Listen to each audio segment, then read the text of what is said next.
Boa noite, irmãos, graça e paz a todos. Mais uma vez, estamos aqui, pela misericórdia do Senhor, reunidos novamente em torno da palavra dele. Nós estamos na nossa série de pregações na carta aos Romanos, onde o apóstolo Paulo ele tem nos dado doutrinas maravilhosas e eternas. No último culto, nós vimos um pouco sobre a função da lei, para que a lei foi dada. Nós vimos que a lei, ela não foi nos dada para salvação, para regeneração.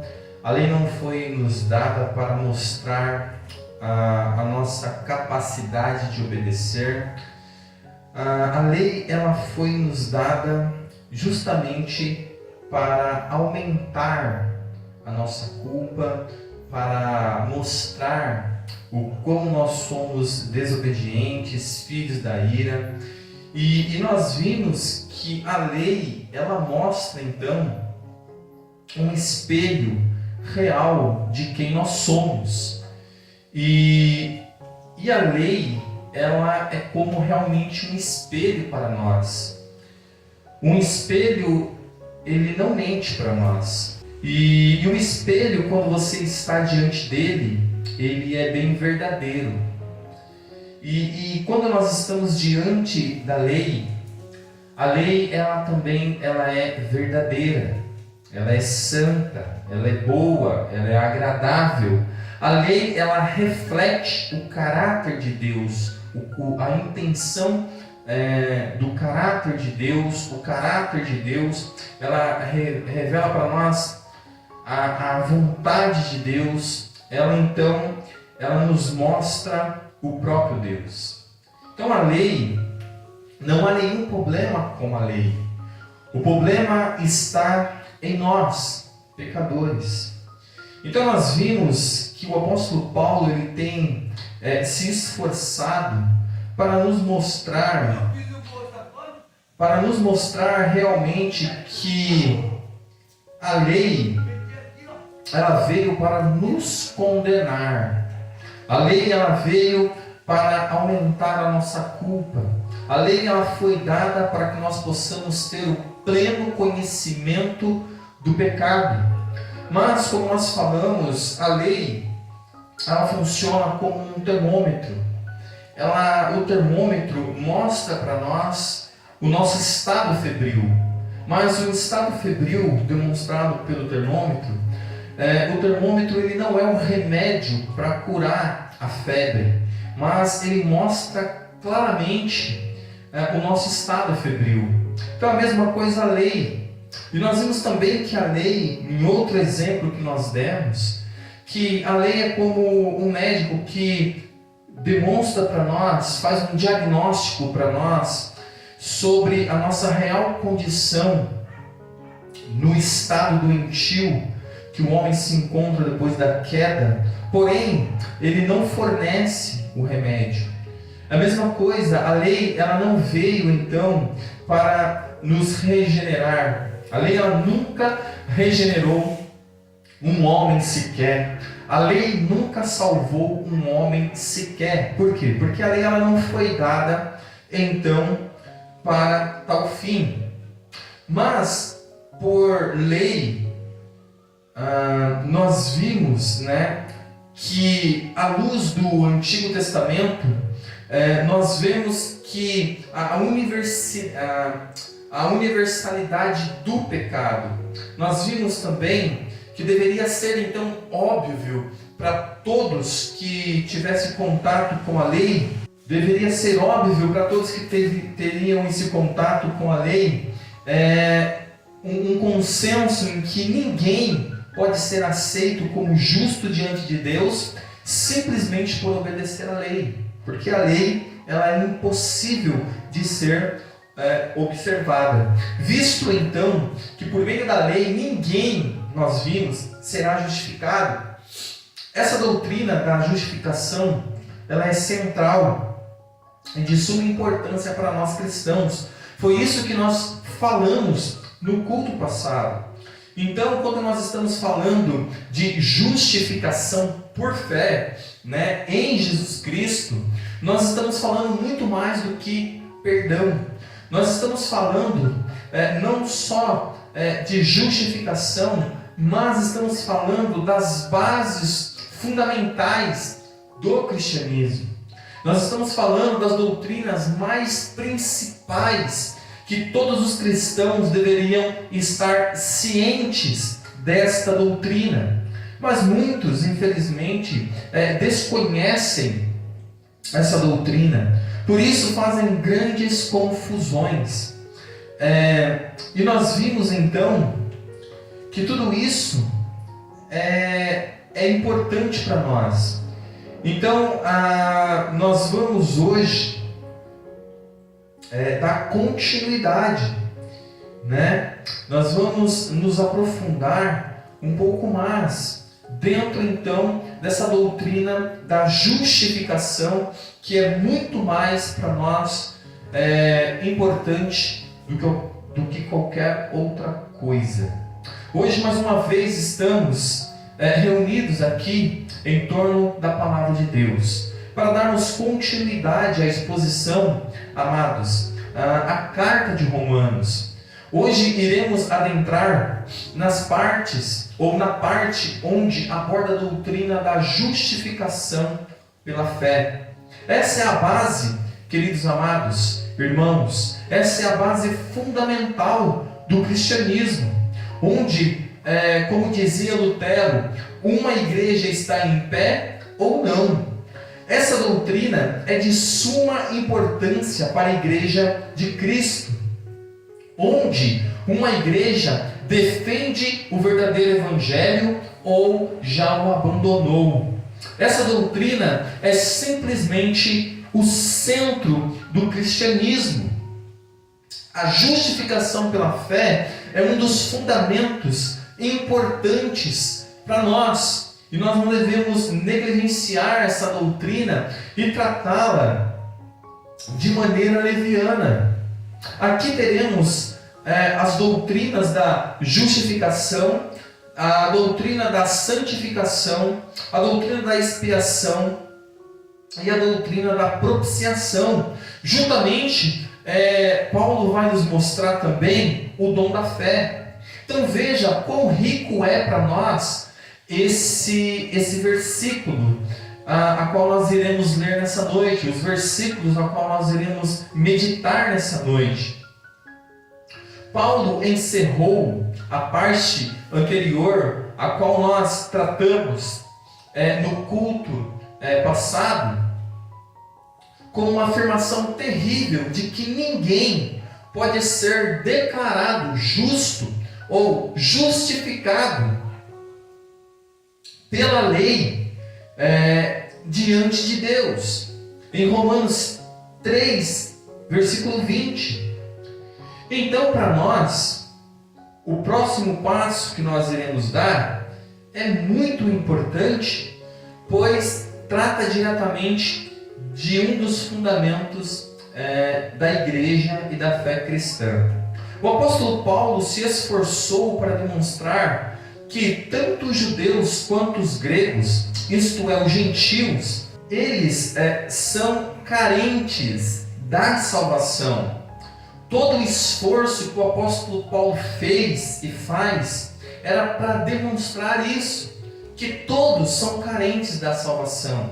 Agora o apóstolo Paulo passa para o próximo ponto, onde ele irá dizer como a salvação alcança a todos. Já que nós vimos que todos são carentes da salvação, todos estão debaixo da mesma condenação. Agora, a partir do versículo 21 em diante, o apóstolo Paulo ele vai tratar então como a salvação vai alcançar a todos, os judeus e os gentios. Paulo então irá nos falar sobre a justificação e santificação. Porém, dentro da doutrina da justificação, teremos outras doutrinas fundamentais, como nós já mencionamos.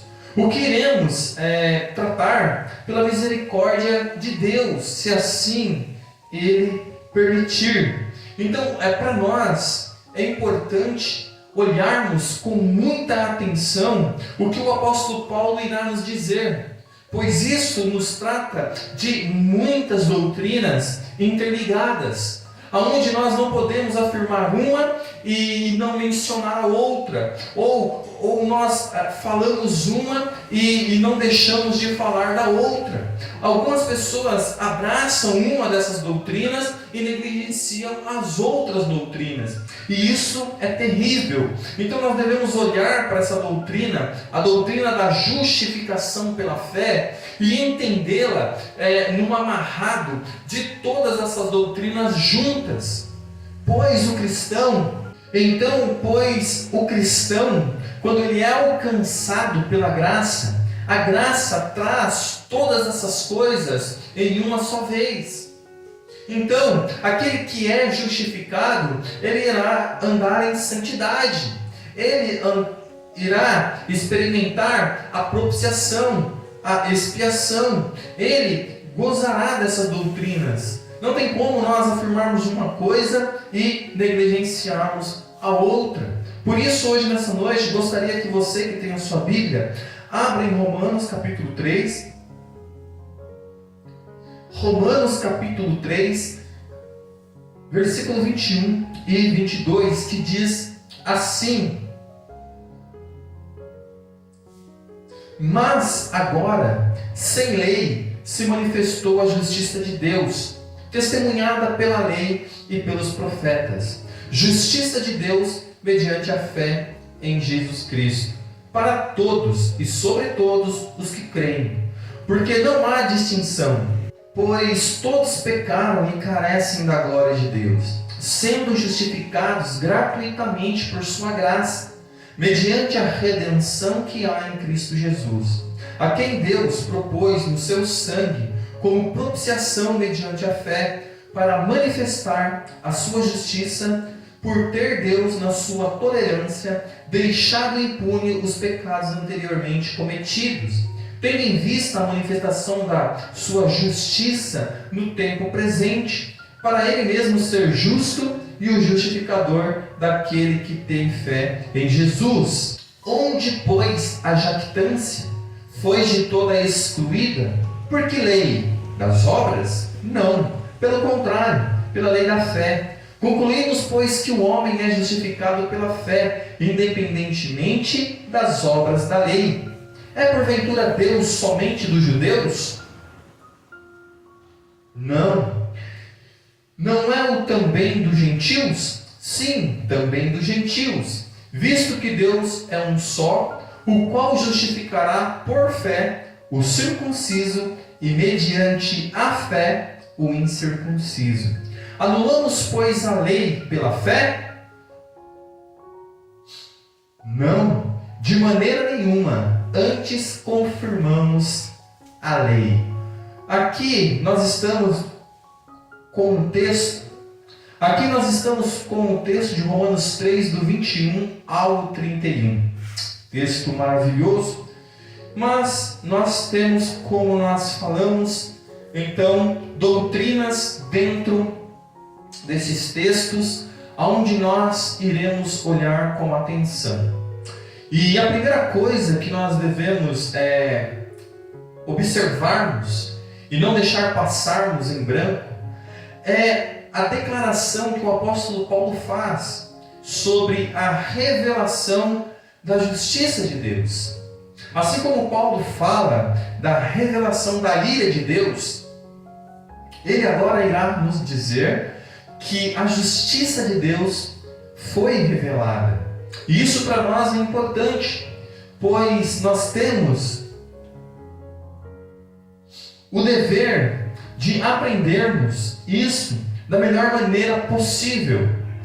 A próxima verdade que devemos ressaltar aqui é essa: No primeiro versículo ele diz: mas agora, sem lei, se manifestou a justiça de Deus, testemunhada pela fé e pelos profetas. Amados, esse texto, esse versículo, ele é de suma importância. A próxima verdade que devemos ressaltar é o que o apóstolo Paulo ele se emociona com o fato de que esta salvação agora nos foi manifestada. É isso que realmente ele está dizendo. Mas agora se manifestou sem a lei a justiça de Deus. É isso que ele salienta aqui nessa parte. Foi revelada, essa é a afirmação. Agora foi mostrada claramente, é isso que ele quer nos dizer. Anteriormente só fora sugerida, fora dado a entender, colocada em tipos e em sombras. Mas agora, amados, chegou a revelação, ocorreu a manifestação plena. Quem quer que conheça bem esta epístola, tem notado que esta palavra é muito importante no pensamento do apóstolo Paulo, em todo o seu raciocínio e em toda a sua argumentação.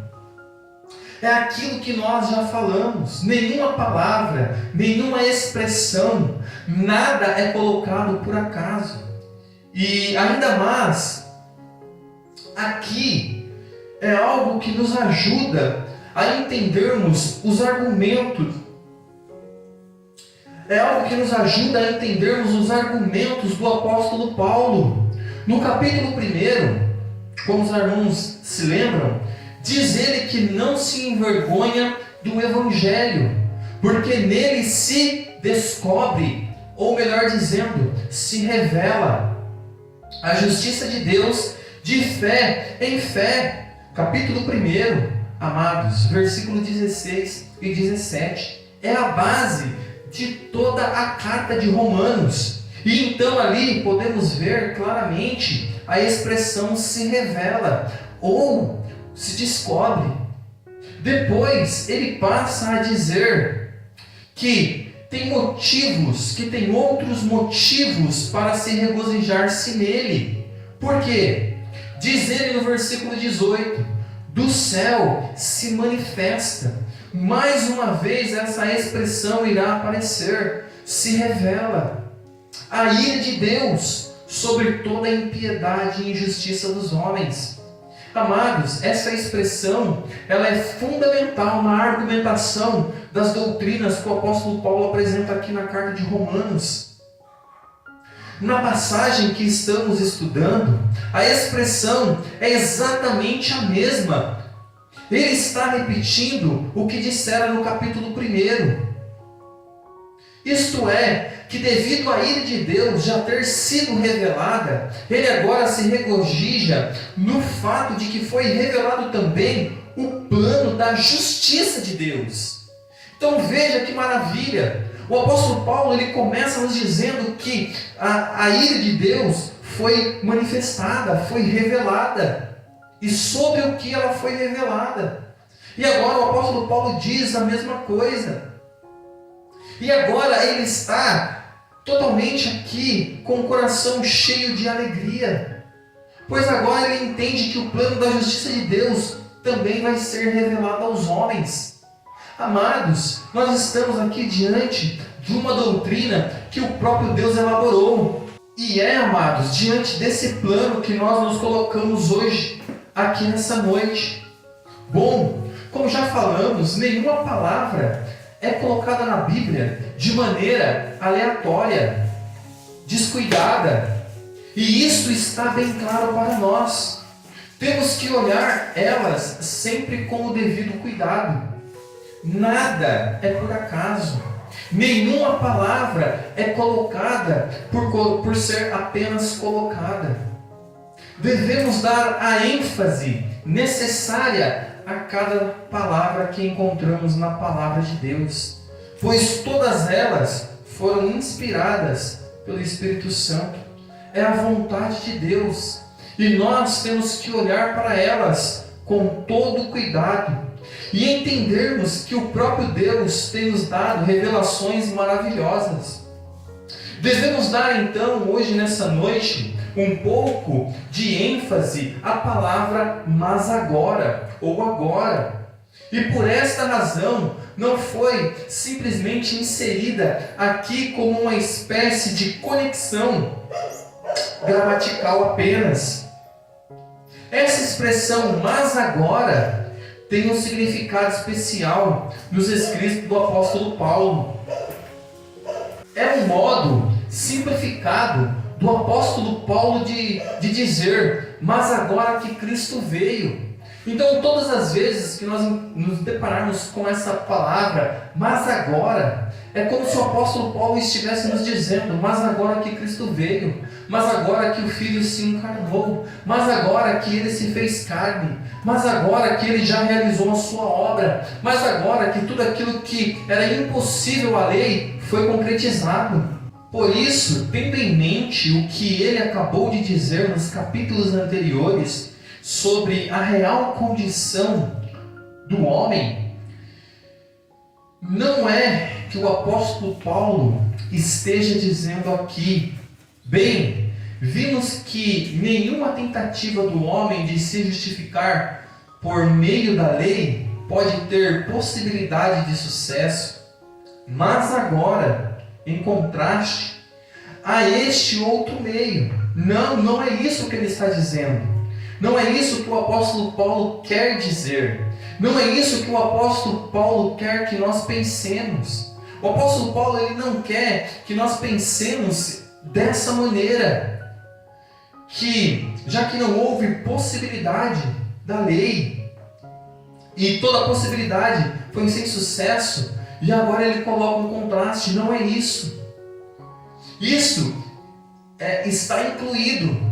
Mas eu acredito que a palavra agora é empregada pelo apóstolo Paulo para ele poder salientar também aspectos históricos dessa questão. O que ele está dizendo é que recentemente acontecera algo que abriria uma nova possibilidade para nós que estamos caídos. Por isso ele diz agora. Então o apóstolo Paulo ele tem isso muito claro em sua mente. E ele quer que isso fique claro para os seus leitores, para os seus ouvintes. Vimos como foram as coisas através dos séculos. Qual era a situação sobre a lei e sobre os profetas? Porém agora não é mais assim. Algo novo aconteceu. É por isso que ele diz, mas agora. Ele está chamando a atenção dos seus ouvintes. É a mesma coisa para nós hoje nessa noite. Nós até aqui vimos toda a condição do homem, o estado a qual o homem se encontra. Nós descobrimos a ira de Deus. E é isso então que nós temos que trazer hoje na nossa mente. São todas as pregações que nós fizemos até agora. É trazer à mente todo o esforço do apóstolo Paulo até agora em demonstrar a depravação total do ser humano. Todo o esforço que ele fez para colocar todos, tanto os judeus como os gentios, debaixo da mesma condenação.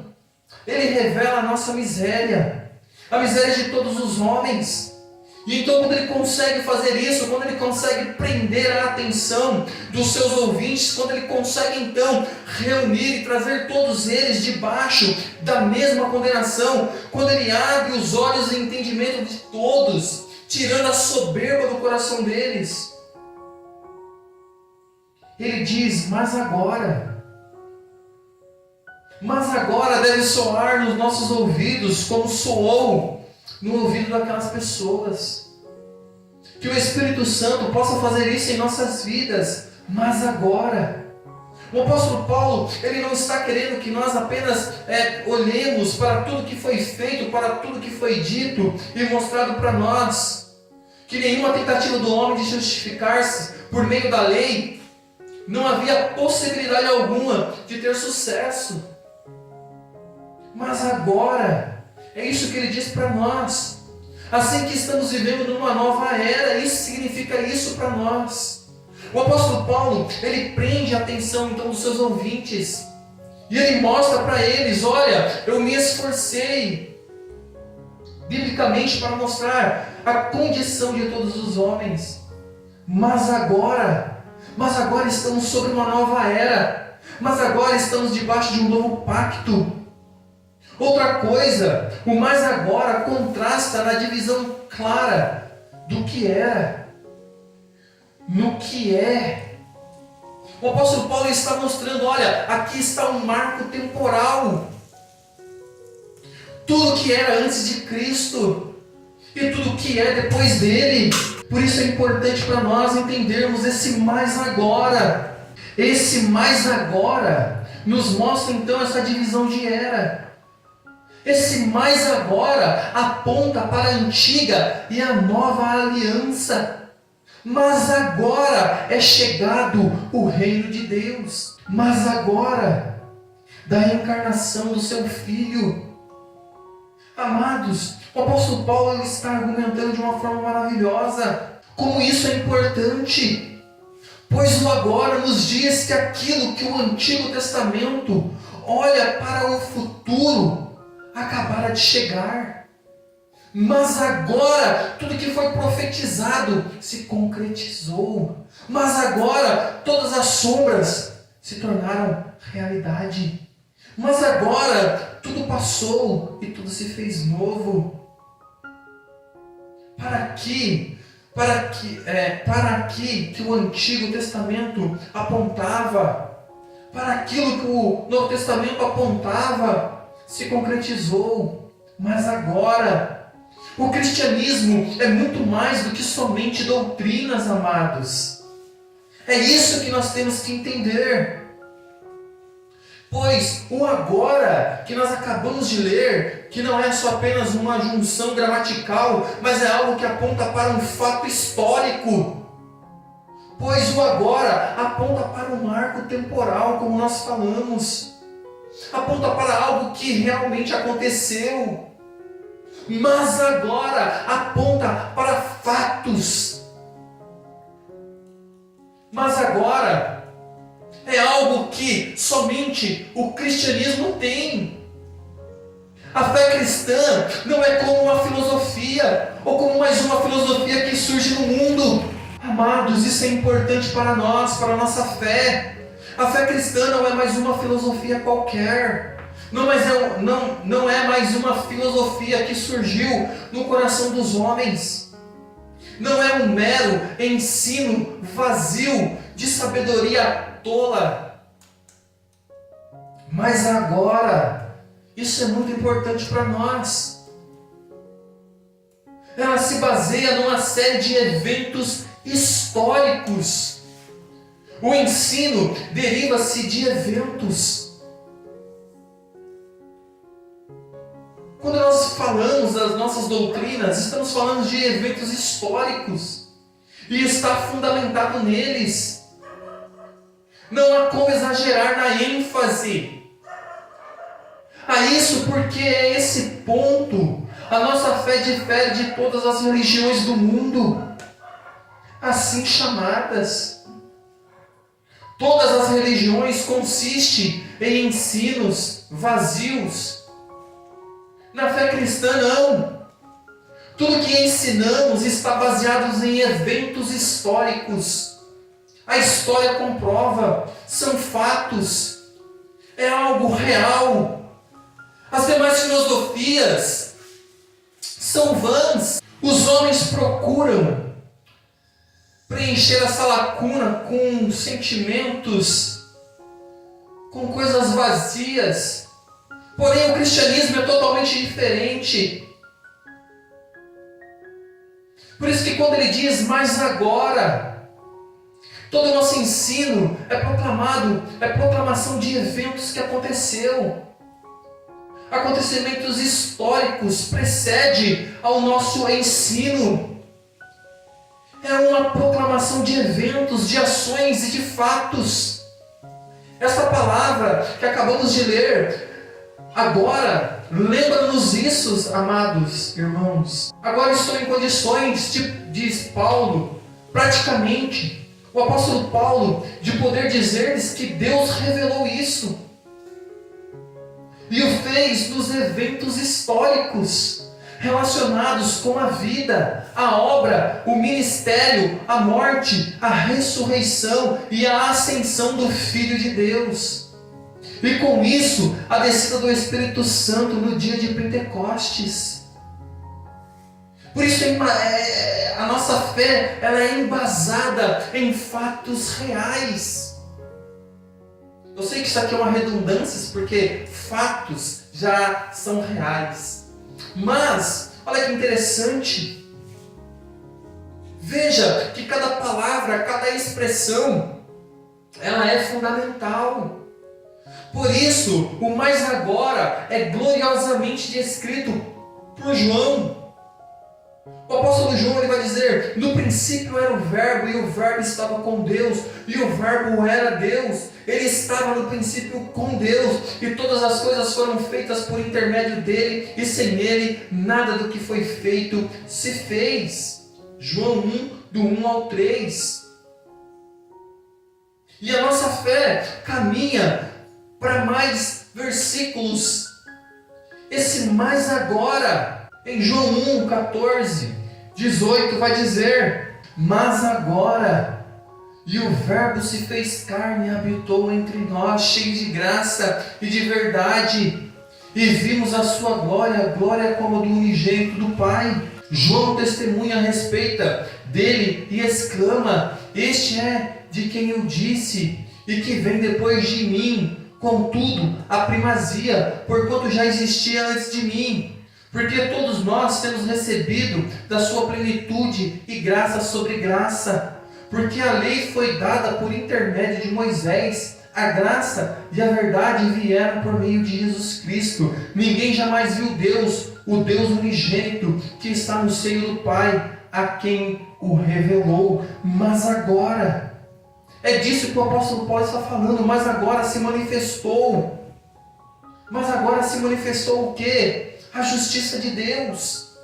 Mas agora se manifestou o quê? A salvação aos homens. Então agora, amados, nós podemos então partir para a próxima expressão. Se manifestou, se revelou o quê? A justiça de Deus, testemunhada pela lei e pelos profetas. Mas é mais importante também nós salientarmos que ele diz sem lei. Mas agora, sem lei, visto então, amados, que o apóstolo Paulo faz esse contraponto. Agora ele diz, mas agora sem lei. Isso não significa que o reino de Deus é uma anarquia. Não, mas ele está dizendo, é o contraponto dele. Ele nos mostrou, amados, o que isso significa. Ele nos mostrou que a lei não é capaz de nos justificar, senão apenas de nos condenar. E agora ele vai dizer então que a justiça de Deus se manifestou sem lei. Se manifestou a justiça de Deus testemunhada pela lei e pelos profetas. Justiça de Deus mediante a fé em Cristo Jesus. Então, quando o apóstolo Paulo está falando essas coisas para nós, quando o apóstolo Paulo ele mostra, e nós então podemos entender, e nós devemos olhar nessa noite e trazer à memória tudo aquilo que foi dito no culto passado, ou nos cultos passados, onde nós passamos uma grande parte meditando sobre a condição do homem diante da lei. E nós vimos que a lei não justifica ninguém, a lei ela não regenera ninguém.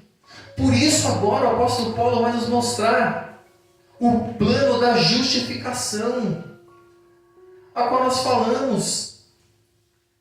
De que maneira os homens podem ser justificados diante desse Deus? O plano da justificação que esse Deus elaborou, aquilo que era impossível, a lei, aquilo que o homem não consegue por si só. Nós vimos então todo o esforço do apóstolo Paulo para demonstrar que todos estão debaixo da mesma condenação. E por isso agora, sem a lei, se manifestou a justiça de Deus, testemunhada pela lei e pelos profetas. Quando o apóstolo Paulo então ele nos mostra, através do Antigo Testamento, que o homem, pela lei, ele não consegue outra coisa senão a sua condenação. E então aqui nós estamos diante da justificação pela fé. O apóstolo Paulo, ele nos mostra isso. O apóstolo Paulo, ele vai abrir os nossos olhos para nos dizer então que a justificação, que todos, qual é o meio, qual é a forma, aquilo que a lei não mostrava, aquilo que a lei não fornecia, agora nos é revelado. Agora não é apenas nos revelado, mas é também nos dado. Como então que nós podemos estar diante dessa lei, que é boa, justa, perfeita e agradável? Porém, agora se manifestou a justiça de Deus. O apóstolo Paulo, ele está jubilando por isso. E essa é a mesma reação que nós devemos ter ao chegar a essa altura da carta. Olharmos e entendermos que Deus se agradou em revelar para nós como se dá agora o processo de justificação, o plano da justificação de Deus para os homens. E agora, como nós falamos, outras doutrinas estarão interligadas. Porém, no próximo culto, nós temos que olhar um pouco melhor para dentro agora da justificação por fé. Porque quando nós falamos de justificação, não estamos falando apenas de perdão. Estamos falando de algo maior. Estamos falando de algo muito maior do que nós podemos imaginar. Não estamos apenas falando de como Deus perdoa pecadores. Não é isso. Estamos falando de uma questão muito mais profunda. Porém, nós devemos então entender como isso acontece. Nós vimos agora que o apóstolo Paulo nos revela que Deus, assim como Ele manifestou, Ele revelou a sua ira, agora também Ele nos revela a sua justiça, a sua salvação, o seu plano de redenção, o seu plano de salvação, o seu plano de justificar homens pecadores. E tudo isso, amados, é importante para nós. Tudo isso revela para nós algo maravilhoso. E infelizmente a maioria das pessoas não conhecem essa doutrina. A maioria das pessoas não param para meditar sobre essa doutrina da justificação. Mas no dia de hoje nós vimos então a alegria do apóstolo Paulo em nos dizer sobre a revelação da justiça de Deus. É Deus que se revela. Veja, o apóstolo Paulo ele começa dizendo que ele está pronto e apto para pregar o Evangelho. E ele começa então pregando sobre a ira de Deus. Mas ele não para ali. Ele prossegue, ele continua. E assim tem que ser nós em nossa geração. Não apenas falarmos da ira de Deus. Não apenas falarmos e salientarmos isso. Mas devemos mostrar ao homem, conduzi-los à lei, para que eles possam entender a glória do Evangelho. Não devemos colocar uma contra a outra, a graça contra a lei. Mas o que nós devemos dizer e ensinar é a função da lei, para que a lei foi dada, como a lei ela age em nós. Nós devemos então demonstrar aos homens o seu estado pecaminoso. E então mostrar o quão a lei é terrível para nós. Mas depois devemos dizer aos mesmos homens que agora se manifestou a justiça de Deus, sem a lei, testemunhada pela lei e pelos profetas, a justiça de Deus mediante a fé em Cristo Jesus. Aqui está o plano de justificação pela fé. Somos salvos pela fé em Cristo Jesus. E aqui então no próximo culto iremos tratar sobre a justificação e sobre a fé, pois ambas as coisas são presentes de Deus para nós, pois ambas as coisas é nos dada gratuitamente. E amados, isso é maravilhoso, pois hoje nós vimos que esse mais agora que acabamos de meditar nos revela a justiça de Deus, nos revela o plano de salvação, nos revela que é muito importante essa expressão para o ministério do apóstolo Paulo, mas agora sem a lei. Já vimos qual é o papel da lei e para o que ela foi dada e para que ela serve. Vimos que pela lei, amados, vem o pleno conhecimento do pecado. Por ela somos condenados. E sabemos que ela não foi dada para a regeneração ou para a justificação. E sabemos agora que o apóstolo Paulo diz, mas agora sem lei se manifestou a justiça de Deus, testemunhada pela lei e pelos profetas. Então nós devemos ter essas coisas em mente, para que nós possamos no próximo culto olhar para a justificação, entendermos então um pouco mais profundamente a justificação pela fé, entendermos o que significa para nós sermos justificados por este Deus, e entendermos que tanto a justiça que é imputada em nós, quanto a fé que essa salvação requer, são dons de Deus. Isso, amados, porque agora se manifestou a justiça de Deus, sem a lei, sem as obras da lei.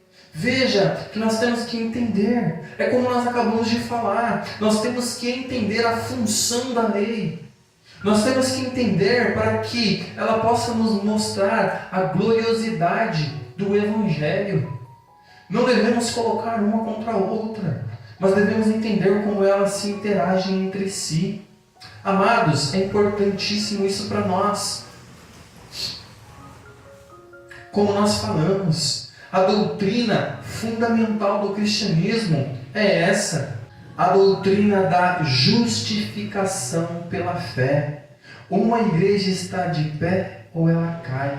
Ou nós estamos pregando a verdade, o verdadeiro evangelho, ou estamos pregando um outro evangelho. Ou a nossa fé está ancorada em Cristo verdadeiramente, ou continuamos ancorados nas nossas próprias obras.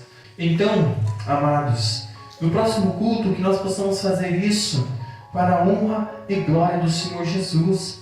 Devemos olhar então para a doutrina em si da justificação por fé em Cristo Jesus. Iremos tratar então desses dois pontos: justiça, justificação e a fé que nos é dada. Amém? Vamos orar, agradecer a Deus por mais este culto. Senhor Deus, Pai amado,